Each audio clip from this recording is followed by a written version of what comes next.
Hi everyone and welcome to Sparkles, the place where we prove that crafting is messy by making a mess. What are we doing today? We are making juice jelly. Why? Because my usual year supply of jam did not last a year this year and I need an emergency supply. So juice jelly is really cheap. It's a good way to get a bunch of jars of jam for sandwiches or toast, and here's how it goes. I have a liter here, or 1,000 milliliters, 4 cups of 100% grape juice. Actually, this one here I think has a touch of apple juice in it, I'm not gonna lie. But you try to get 100% juice and preferably 100% grape. Grape cranberry might be nice as well. So, 1 liter of juice, and we're gonna put it on with boil.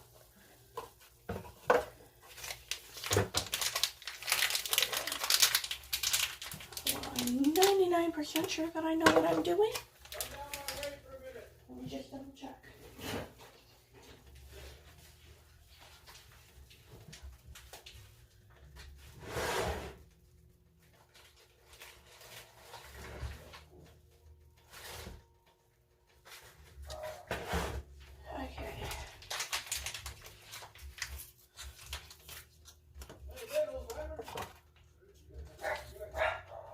Okay, and to my juice, I am going to add 1 package of this stuff.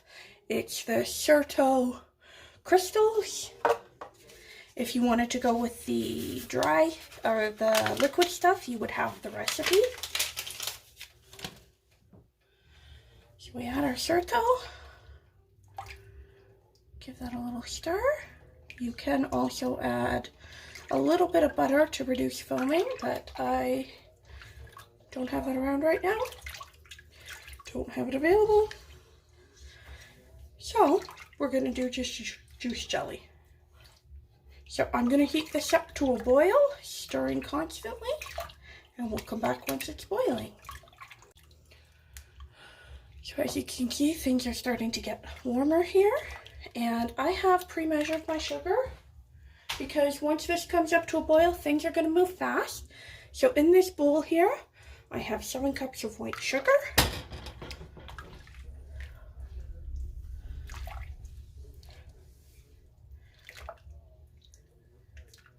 So we're going to bring this up to a boil, then we're going to add the sugar.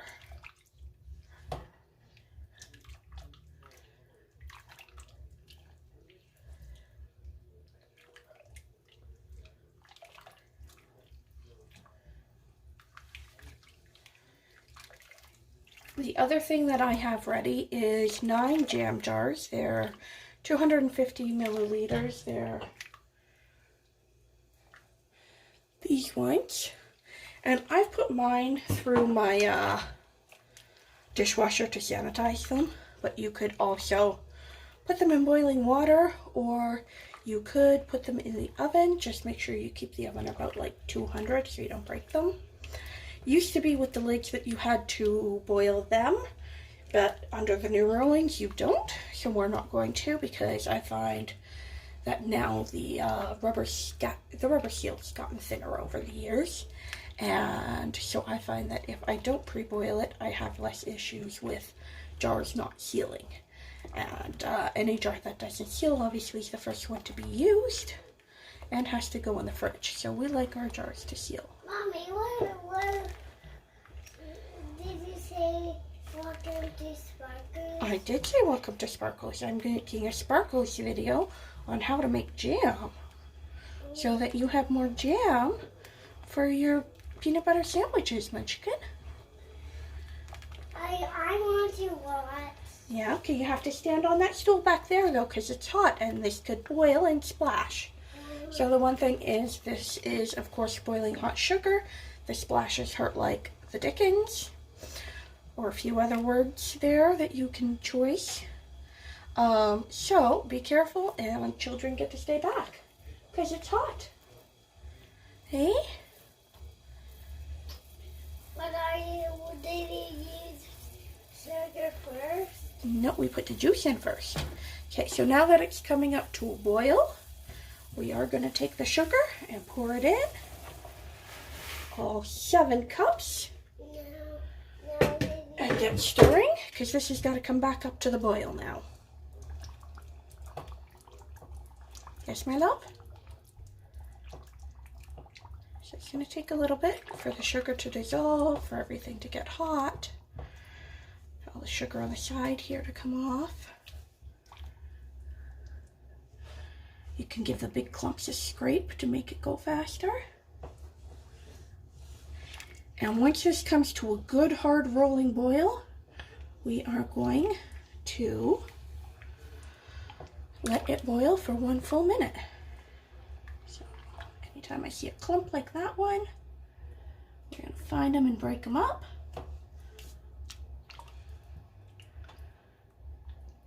Because we don't want big clumps of sugar. That's not tasty and not good for our set. So if we were doing this with real fruit, after it boiled hard for a minute, we would have to turn the heat off and let it stir and settle for 5 minutes while we stirred constantly, or else all of the real fruit would float to the top and the bottom would be jelly and the top would be jam. But of course, using real fruit, we would also be making jam, not jelly. Jelly doesn't have any, it's made more with the juice, it's clear, and all the solids have been taken out. So we are making grape jelly right now, and a juice jelly at that. So, in terms of cost, well, I can get those things of juice as cheap as $1. Today they were not. Today they were $2 because they were not on sale. A thing of sugar, I mean, you can get that cheap. That comes on sale for $2. And we didn't use a whole 2 kilos of sugar, so there's still some left. The most expensive part is the mason jars. The first time you buy those, that's like $15. But you reuse those. The lids, some people reuse their lids. I do not. The lids these days are costing about $5.50 for a dozen. But this is going to make 9 jars of jam. And the pectin, I believe, is going for $4.50 these days. And that's all Canadian prices. Your prices may vary depending on where you live, what your currency is. But either way, we are talking about $15 investment minus the jars, because I already had those and those are hardware. I'll have leftover sugar. I'll have a couple leftover lids. You know, some bits and bobs. And I will end up with 9 jars of jam out of this. For some people, that may be a year's supply. In this house, it is not, because we like our homemade jam and jelly. So you can see it heats up slower the second time with the sugar. And the texture is a little bit different because that pectin's starting to bloom and get thicker. And you do stir the entire time. You do not want this to burn. You want to keep it moving. And to know that it's up to the proper temperature. Okay, Google, stop. That's my sausage rolls. So to know that it's up to the proper temperature, you do want to have a nice rolling boil. And I really don't want to stop stirring this to take out the sausage rolls right now, because this is getting a little too close to boiling to stop. So we'll give it a minute, let it get there. And while it is at the rolling boil, you are also going to continue stirring. So the one thing with making jam and jelly is you're going to stand over a boiling pot for 15 or 20 minutes. It's not so bad if you're doing it in something like the winter, but in the summer, you definitely notice it. But it's a great way to save your summer preserves, your summer harvest, keep them all year, and a little bit of strawberries, raspberries, or whatever fruit you get your hand on will go a long way. Depending on the fruit, the processing changes slightly. You might have to add some lemon juice You might have to peel the skins off the fruit, crush it, boil it. But it's a lot cheaper than buying it at the store, and it tastes a lot better. Okay, so this is a rolling boil. Okay, Google, set a timer for 1 minute, please. 1 minute, and that's starting now. And this is going to get intense really quickly. I may have to turn the heat down if it starts boiling too high. But so far we're doing good. And so this is why some people will put a pat of butter on the top. Yep, we're getting a little bit too high there. Nope, don't boil over, don't boil over. We boiled over. Okay, that's not good. That's going to be a heck of a lot of cleaning. That's what you don't want. Congratulations, you can watch me fail, so you don't. That was not ideal. I'm going to check the set of this jam, though. Alright. Okay, well, we made a giant mess, so that's glorious. My house smells like burning sugar. That's also glorious. There's nothing we can do about that right now. Okay, Google, stop. So now we turn the heat off. We're going to take this very carefully off the heat. Nope, no we're not. We should. I don't think we're going to get there yet. I'm going to grab a pat of some kind of fat.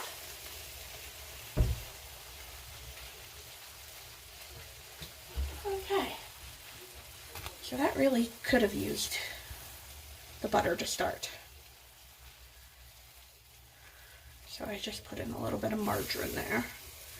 You can see it brought it right down, so I should have done that to start.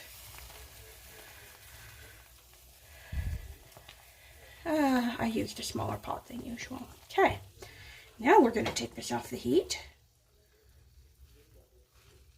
Bring it over here. Do a quick cleanup. Pause you. Okay, now you're turned around and looking at the jars. This is a canning funnel I have in my jars. If you don't have one, do not worry. If you have a regular funnel, you can use that. If you have no funnel to speak of, you can just use a ladle and pour carefully. You don't need a lot of fancy equipment to start. If you like it, you might want to get some fancy equipment to make your life easier. But to start, we don't have to have it. And I'm now going to make a giant disaster of this because the pot's really sticky, so I don't want to move it over. What you're going to do is fill it up with the jam, right, until it hits the bottom of the rim and or the bottom of your canning funnel. That would be 1 inch.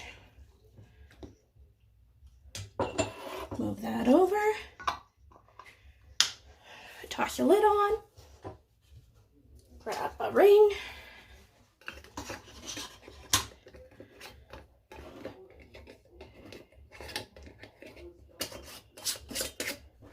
Twist on your ring and move it out of the way because that should set. And we will just repeat that for the rest of the jars and then I'll be back. Yeah, you can't even see this. Yeah. And I made a bit of a mess here, but if you would like to know how to tell if your jelly has set, if you pour some on a cooled plate or all over your stove like I have, and then you drag a finger through, you will see it set, and you will see you can get a clean line. That's how you know that your jelly is going to set correctly, which means that at the end we should have a good edible product. Thanks for joining and have a good day.